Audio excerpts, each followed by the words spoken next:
Croeso, and welcome back to the Welsh History Podcast, episode 197, Dissenters, Radicals, and the Methodists. We've spent the last few episodes talking about the dichotomy of Wales in the 18th century. As other parts of the United Kingdom continue to settle into their own various paths, the Welsh path has become distinct culturally, but yet politically and militarily and in a lot of other ways has become intermixed with the rest of the United Kingdom, or what will be the United Kingdom shortly, into a very British-focused ideal. Within that, you have the rise of scientific study, a general view of a world which came to be defined no longer by its strictly theistic understandings of life and nature and the world around them, solely based on biblical understandings or understandings based on classical literature about the body, the sense of what nature was and is in the world around them, all began to change. This developed into what is later called the Enlightenment, a period which is built on the foundations of what becomes modern society. The concept of church and state and the rights of humanity, the understandings of the universe, the nature of the body began to be studied in much more depth. Certainly, we have not reached microbiology or the study of yet unknown fossil records, but we are seeing glimpses of what would become of these things in the following century. But driving a lot of this change were a group, at least in England, known as the Radicals. In the previous century, the Whig Party, although not in the way we think of them now, at least in the party format, in a way, they seemed more like a movement than what we would consider, as I said, a formal, organized party of a political nature. But either way, they formed around the concept of keeping Britain away from absolute monarchy and maintaining the parliamentary and aristocratic systems which would help to keep the king and the monarch's powers in check. As they moved forward in the decades, the Whigs were initially, as I said, seen as the party of religious tolerance and the protection of the aristocracy. Yet among their ranks were others whose ideas were now starting to come to the fore, as philosophies and ideas started to differ from what was initially a more conservative protection of the current order into something quite a bit different. In the 18th century, from within this group emerged others known as radical Whigs, a group of men known for their belief that the people were the sovereign and not the monarch, and that within this government it ruled only with the consent of the people. Their philosophical ideals were incredibly influential on the colonies, but at this point less so in England.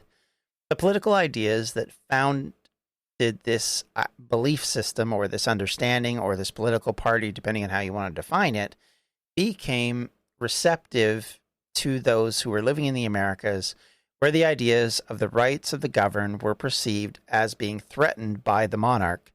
The idea of being responsible to the people, first and foremost, was critical to their evaluations of how the monarch was treating them, be it the so-called intolerable acts, those pieces of legislation which would inherently make them seem like they did not have control of their own lives or control of their own finances, and that the government had too much control. All of this kind of drove the American understanding of how they should be governed, and thus the reason why terms like no taxation without representation became a very popular cry amongst the early revolutionaries.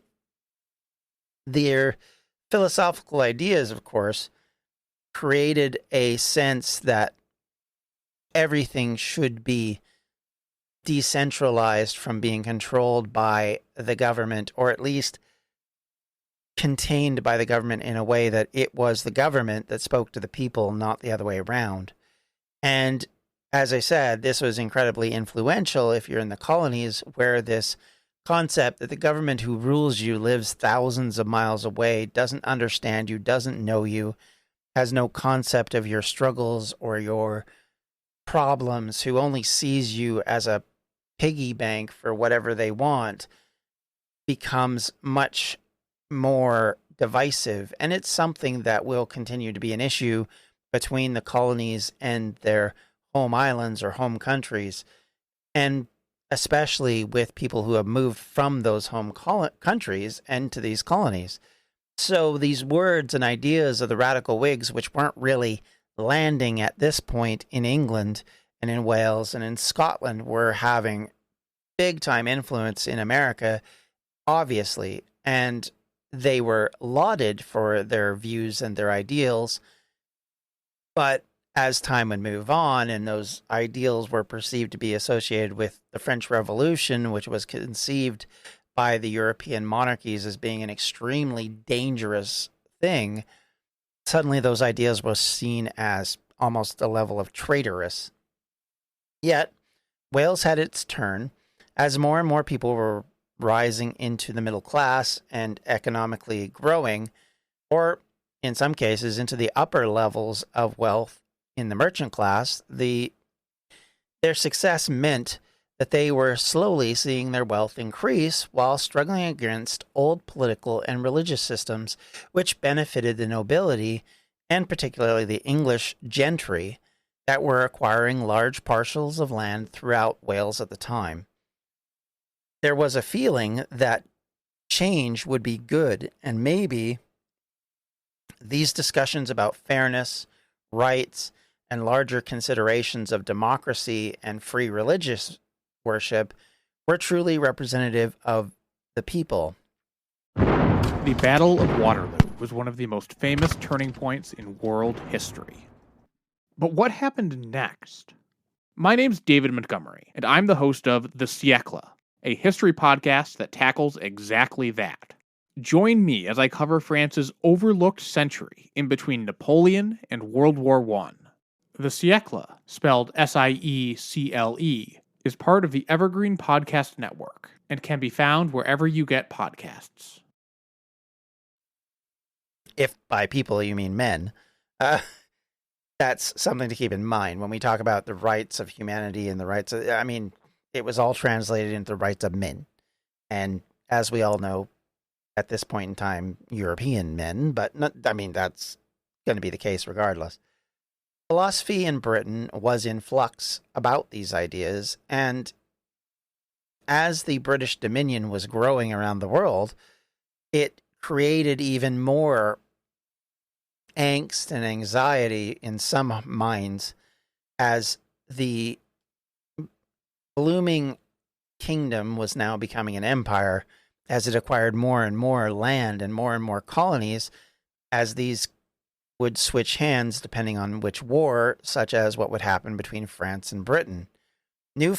Specifically during the 7 Years' War, which was the next best thing to a world war we had seen up until we actually had a proper one in 1914.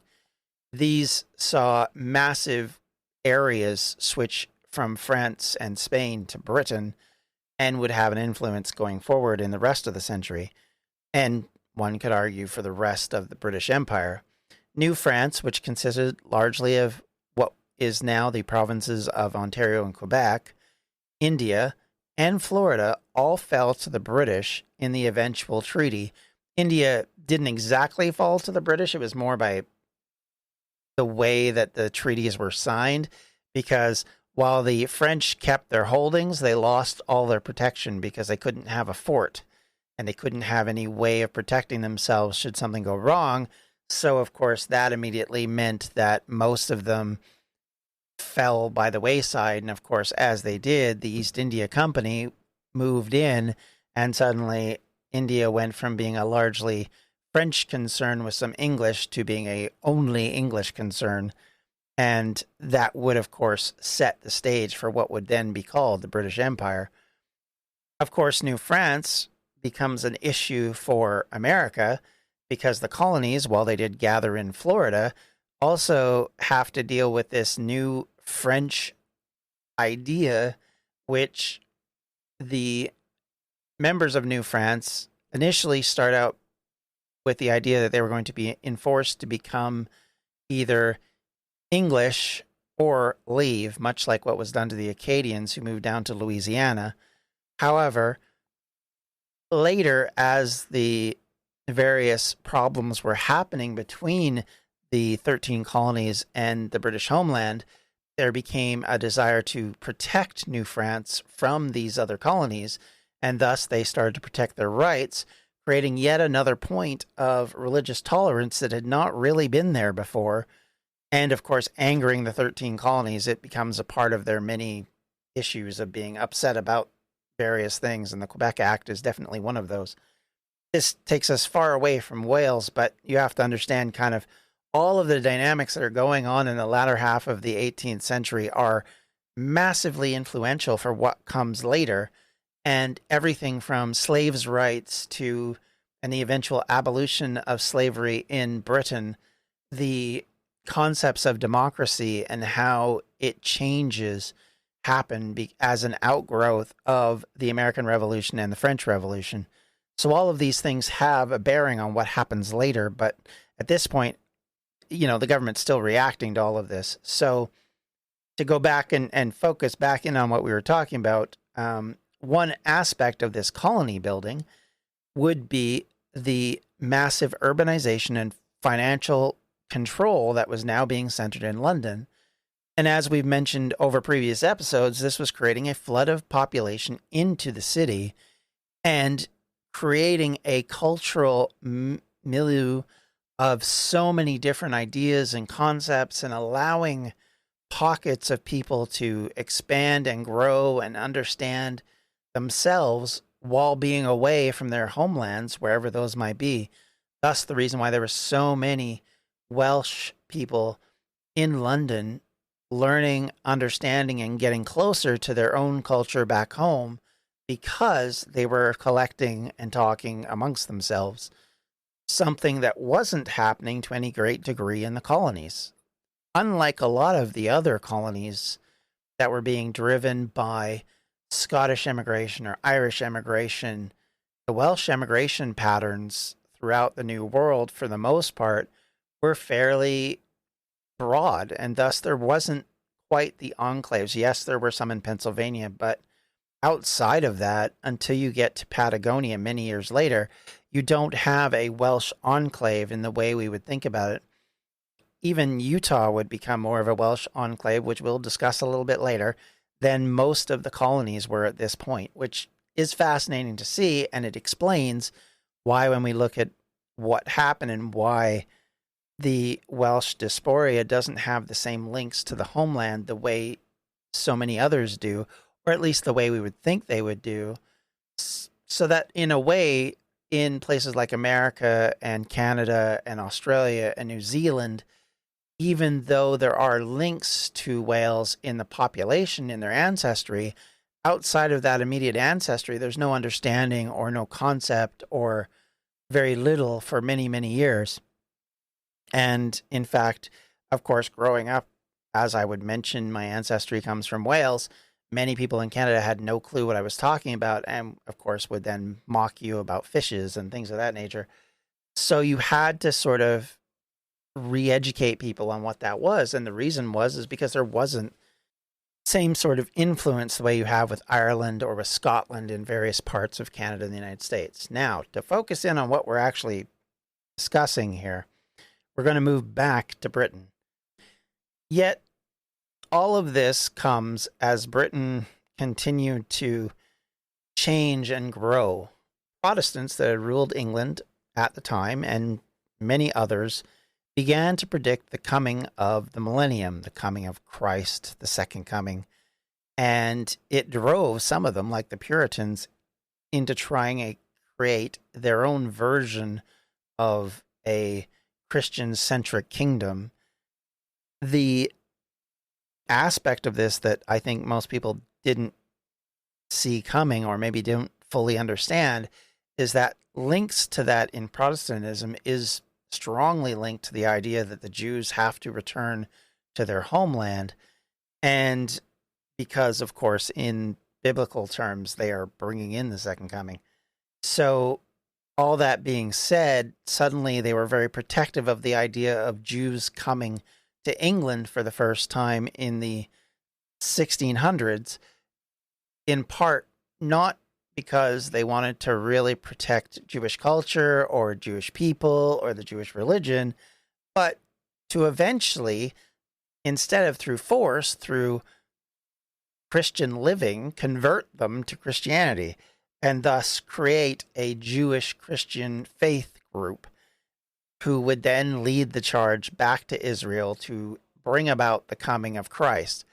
All of this has to be understood in why suddenly, after 400 years, the Jewish populations are now being allowed into England. It's a bumpy road. There's still not exactly, complete tolerance. There were still people who, were not happy that Jewish people were here. And on occasions, prejudice still continued amongst those groups. But this was the first time that religious worship from a community outside of Christianity was allowed into England, Wales, and Scotland for the better part of 1,000 years. Now, of course, being a Catholic was still not allowed in the public platform or the public place, at least not in open worship, but there were movements of new Protestant philosophies entering the country. At the same time, the government itself was moving away from its firm position on government control of faith. Some of the earliest movements towards ending the unity of the church and state began in the 18th century as the push toward a new view on the rights of humanity and the freedom to worship became more important. In England in the 17th and 18th centuries, religious dissent had become more popular, and more branches of various Protestant faiths continued to rise in the era of the Commonwealth. These followers would find some ground with James and Charles, mostly because they wanted to help protect the Catholics against the anti-Catholic Protestants, but nonetheless, they gained placement in society.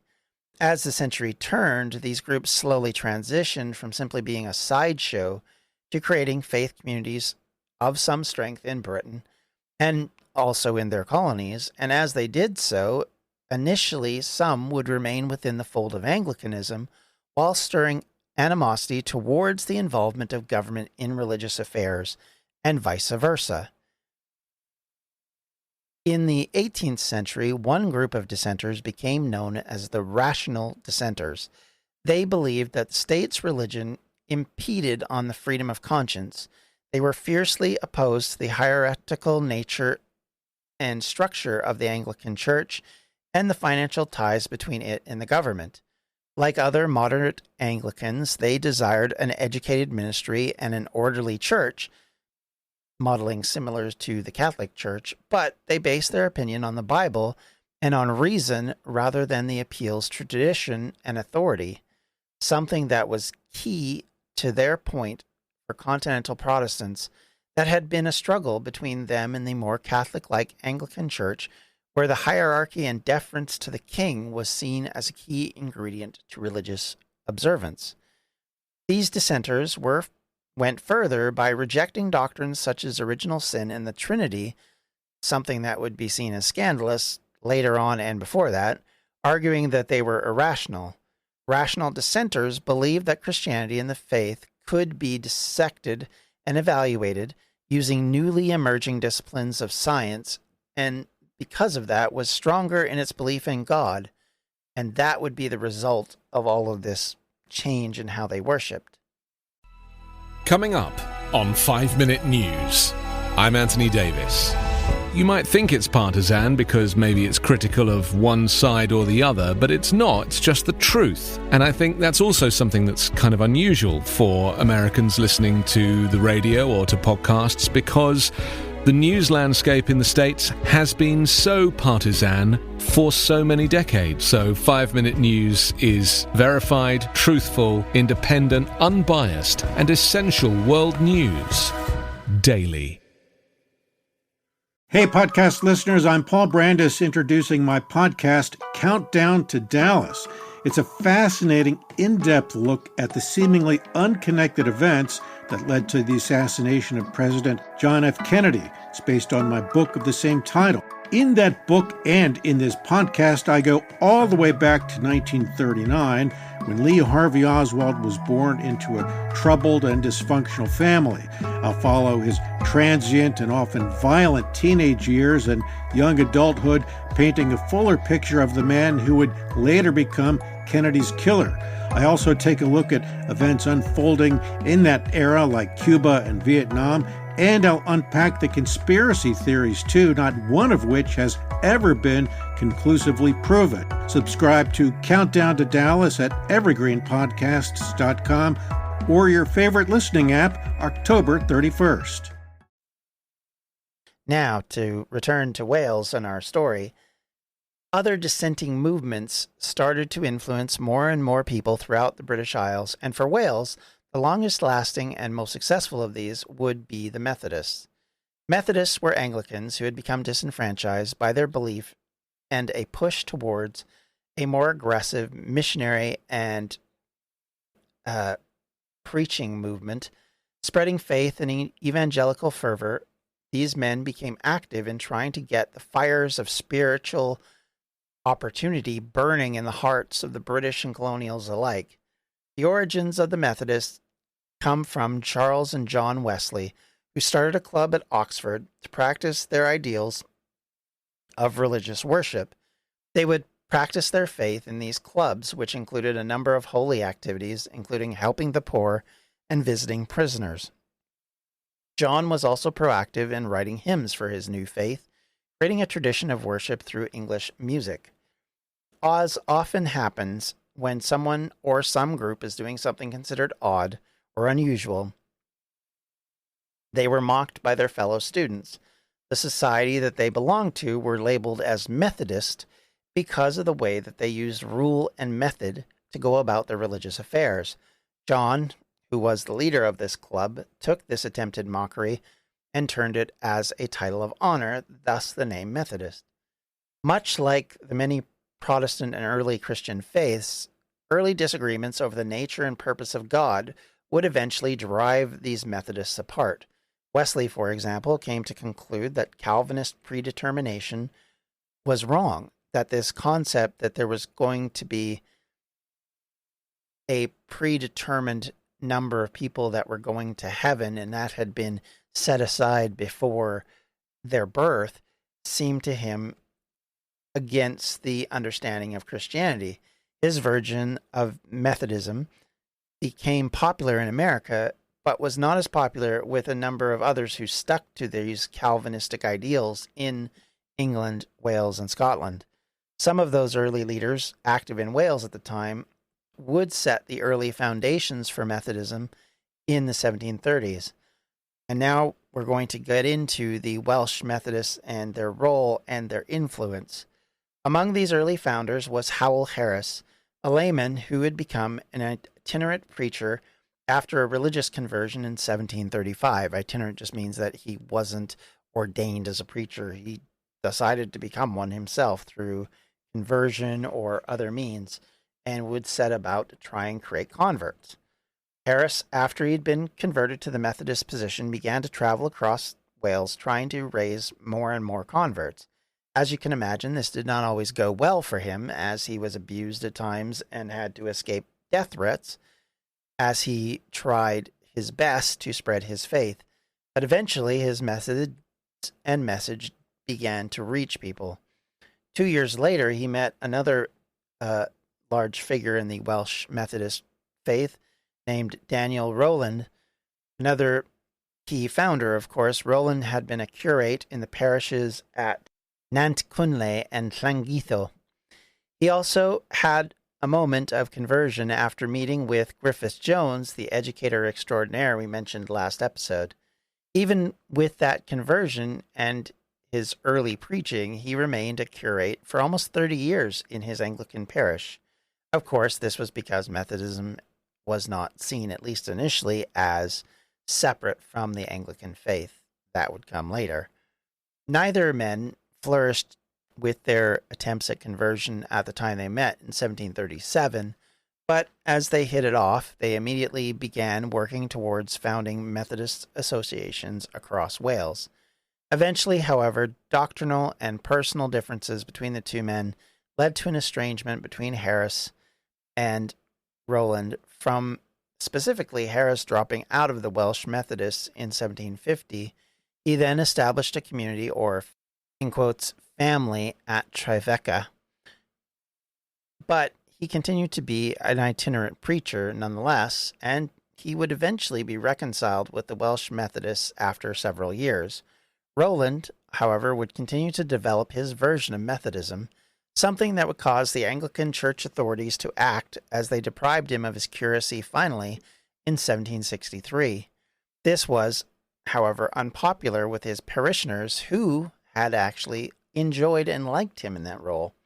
Following this, he established a Methodist cause in Llangetho, and by 1770 was said to be attracting congregations of over 1,000, making it necessary for him to take it away from being an indoor meeting to an outdoor one, something that would be copied, as it was seen as an excellent way to gather large revivalist camps. And so it became something of a model for others.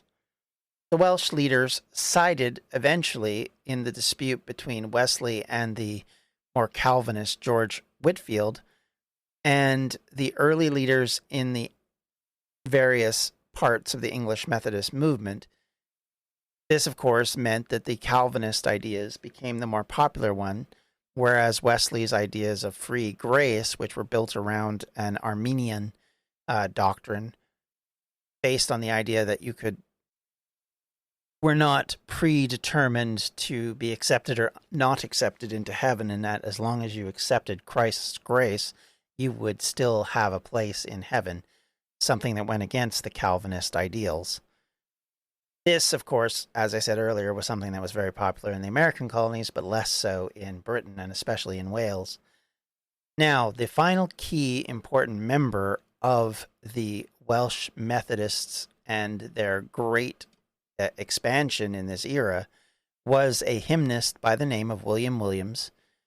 He was born in 1717 to a nonconformist family in Llanfair ar Ibrin. He was educated locally and then at a nonconformist academy near Talgarth. He was intended to study medicine. That was changed around 1738 when he converted by preachings of Howell Harris to Methodism. Even though he was a nonconformist and a believer in Methodism, he did join the Anglican Church as a deacon and then served as a curate. Yet by 1742, his parishioners were very unhappy with his Methodist ideals and reported his activities to the Archdeacon's court in Brecon. A year later, when Williams applied to become an ordained preacher, he was rejected by those same Anglican authorities who were unhappy with his reformist ideals. With his heart set on being a preacher, he finally decided to become a proper Methodist preacher and dropped out of his Anglican roles. Williams would then travel throughout Wales preaching while partly supporting his ministry by selling tea.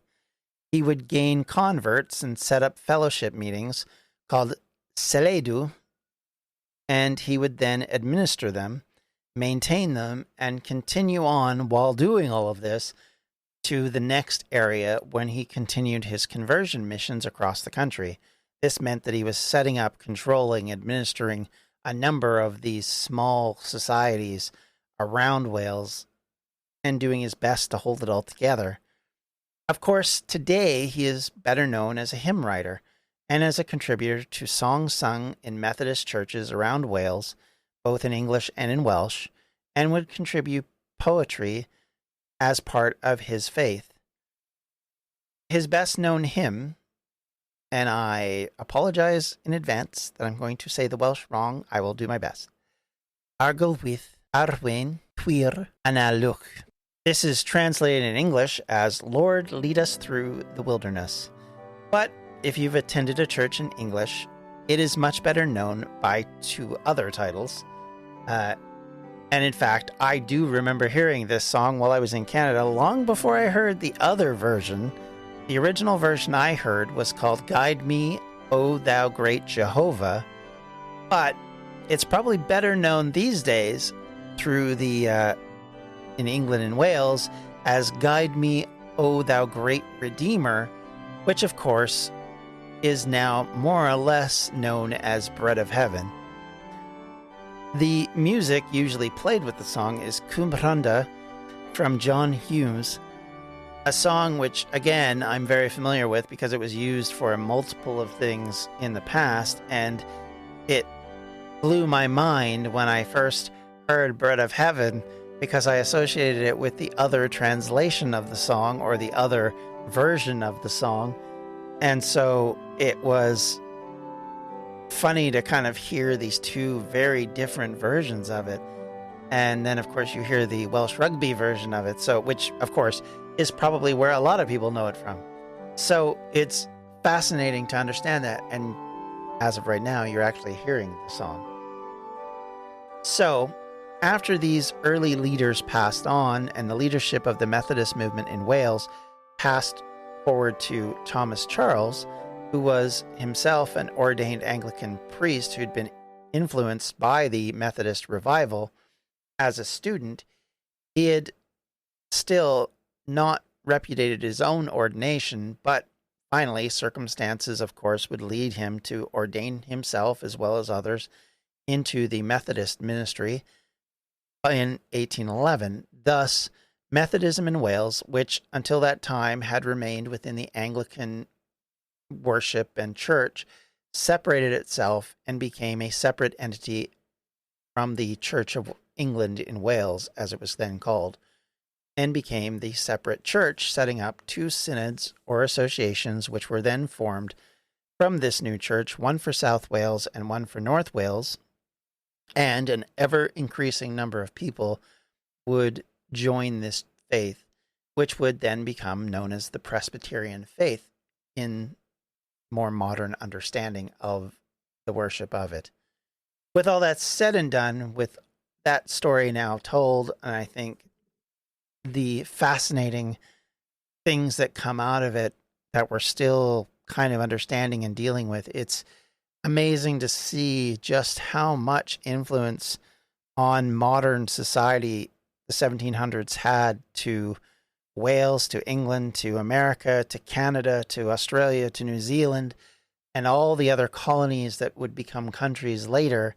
How much of this came out of this period of change, of scientific discovery, of attitudes about religion and how to deal with religious faith within the state and how to separate those two, how rights of humanity were suddenly important to more than just a few philosophers, that drove an independence movement that would create an entirely new country, which today is one of the most powerful in the world.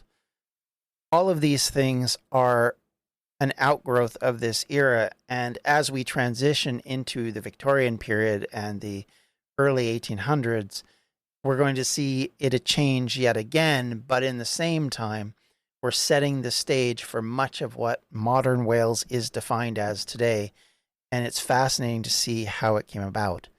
With all that said, thank you all for listening. I hope you have yourselves a great day. If you have any questions, comments, or concerns, you can always reach me at welshhistorypodcast@gmail.com. You can always reach out to me as well on Twitter.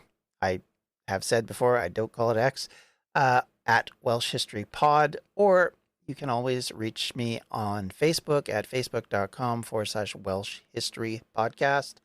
And if you'd like to help the podcast moving forward in helping to fund the research that I do for it, please consider donating at patreon.com/Welsh History Pod, or Welsh History, sorry.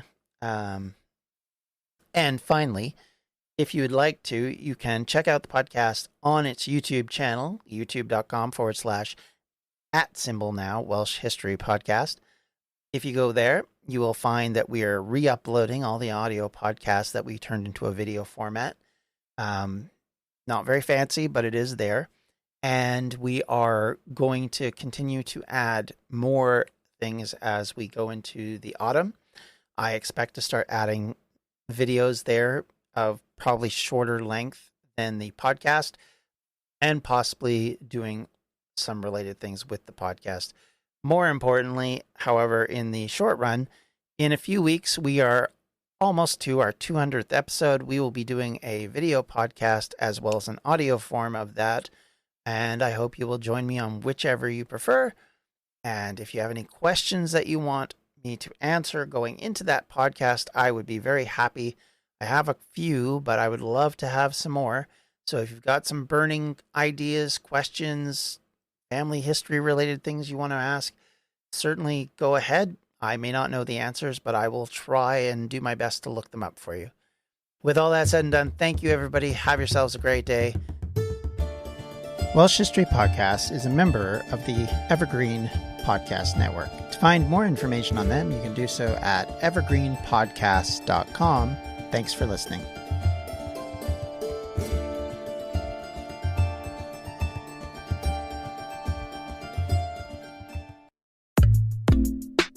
Hi, I'm Mark Machado, broadcaster and Sri Lankan cricket fan.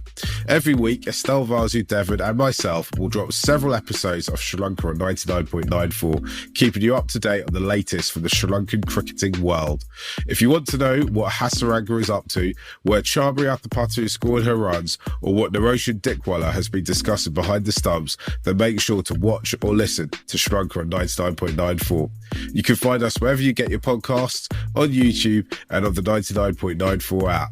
Join the Sri Lankan cricket conversation and get involved.